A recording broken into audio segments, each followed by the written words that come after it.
In ancient India, long before the world knew the word enlightenment, there lived a young Brahmin named Siddhartha.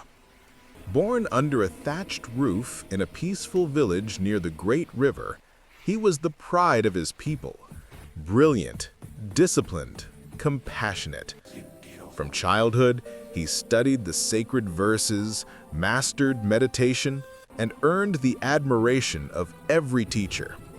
Many believed he was destined to become a great priest. But within Siddhartha, something whispered louder than praise. A question, a hunger, a restlessness. If spiritual truth is real, he wondered, why has no one around me found it? His father, a respected Brahmin, taught him sacred rituals. His mother sang ancient hymns. Yet every evening, Siddhartha felt the same emptiness. He performed prayers, but found no peace. He chanted mantras, but felt no truth. He recited scriptures, but sensed only echoes of other men's wisdom. And so, one night, as oil lamps flickered, Siddhartha spoke to his father. "Father, I must leave. I must search for truth myself." His father's silence was heavy. His hands trembled. To lose a son to the life of wandering ascetics, it was almost a kind of death. Yet when dawn broke, Siddhartha was still standing in the courtyard, unmoved. His father understood. Some journeys cannot be forbidden. Siddhartha left his home with Govinda, his loyal friend since childhood. Together, they joined a group called the Samanas, ascetics who believed the body was an obstacle to spirit. They starved themselves. They slept on the earth. They denied every desire. They rejected every comfort. Siddhartha hoped suffering would bring truth. But months passed, and the emptiness remained. He watched the oldest Samana, a man who'd mortified his body for decades, and saw not enlightenment, but pain. Not freedom, but escape. One evening, as the desert wind howled, Siddhartha whispered to Govinda, "We have learned discipline, but not truth." And like all true seekers, he walked onward.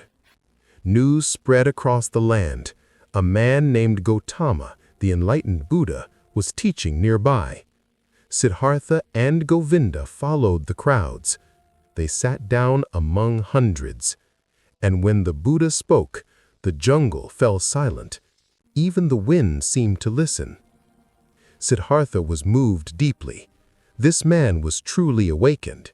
You could see it not in miracles, but in his eyes. Calm, fearless, free.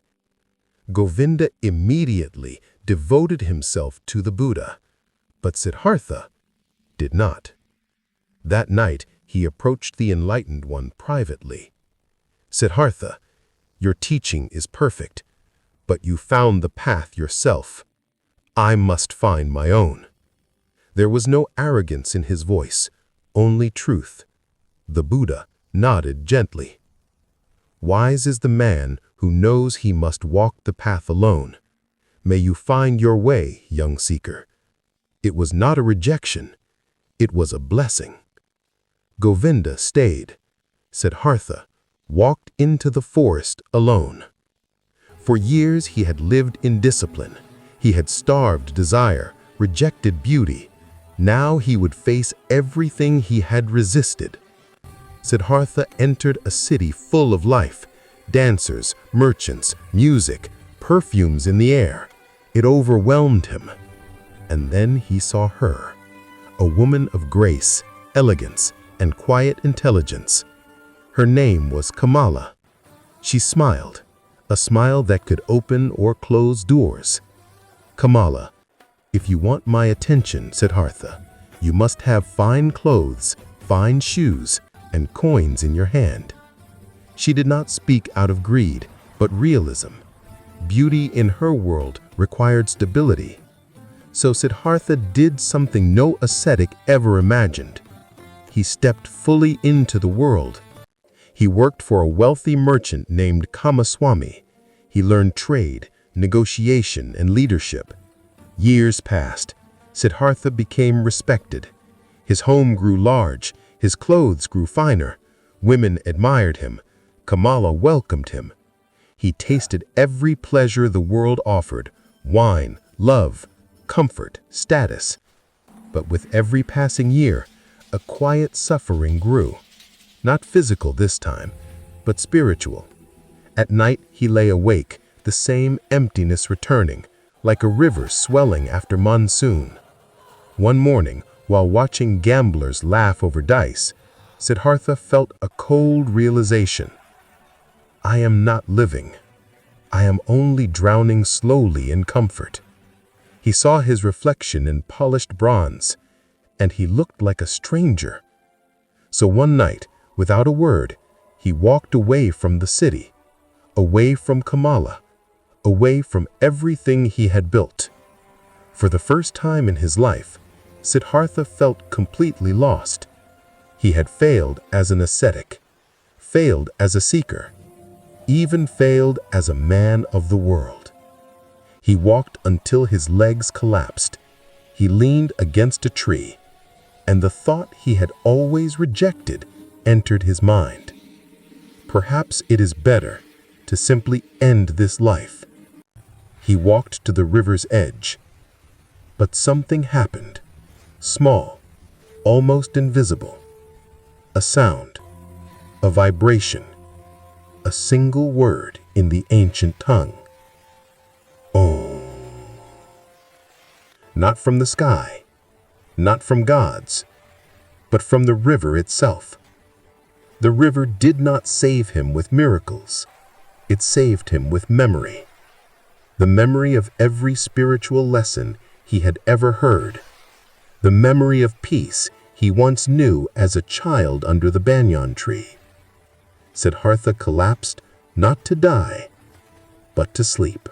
Siddhartha awoke to the sound of flowing water and a man's quiet smile. Vasudeva, the ferryman. He offered Siddhartha food, shelter, and silence. Siddhartha stayed.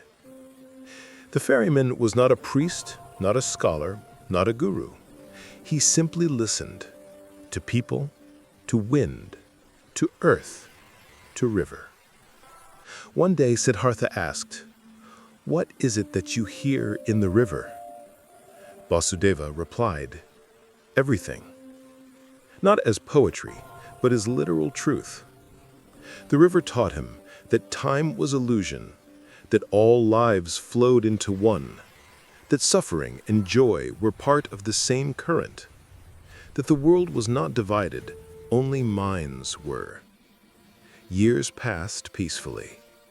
Then, one day, the ferryman found two figures near the forest path: Kamala, now a monkess, and a boy, her son. She had renounced her old life and was on a pilgrimage to see the Buddha one last time. But fate interrupted. Kamala had been bitten by a cobra. Siddhartha carried her into the hut, trembling. He recognized her instantly. Her breathing faded, but before the last breath left, she whispered, "This is your son." And then she was gone. Siddhartha tried to love the boy, tried to guide him, tried to teach him simplicity. But the boy hated poverty, hated river life, hated Siddhartha. One morning he ran away, back to the city of wealth. Siddhartha followed, then stopped. The path of suffering his son chose was the same path Siddhartha once walked. He could not prevent it. He could only love him. That day, Siddhartha's heart broke open, and from that pain, compassion flowed like the river itself. Years passed. Vasudeva grew old. One morning, he placed his hand on Siddhartha's shoulder. "Now you hear it," he said. "The river has taught you all I know." And he walked into the forest, never to return. Siddhartha sat by the water, listening. He heard laughter and sorrow. He heard beginnings and endings. He heard himself, the boy, the seeker, the sinner, the father. And suddenly, everything flowed together, like many drops becoming one river, one sound, one truth. Siddhartha's face changed, not glowing, not supernatural, but deeply peaceful. He had found what he sought all his life: unity, acceptance, oneness, meaning. He had become the river. Govinda, now a wandering monk, heard rumors of a ferryman who radiated peace. He arrived at Siddhartha's hut, not recognizing his childhood friend.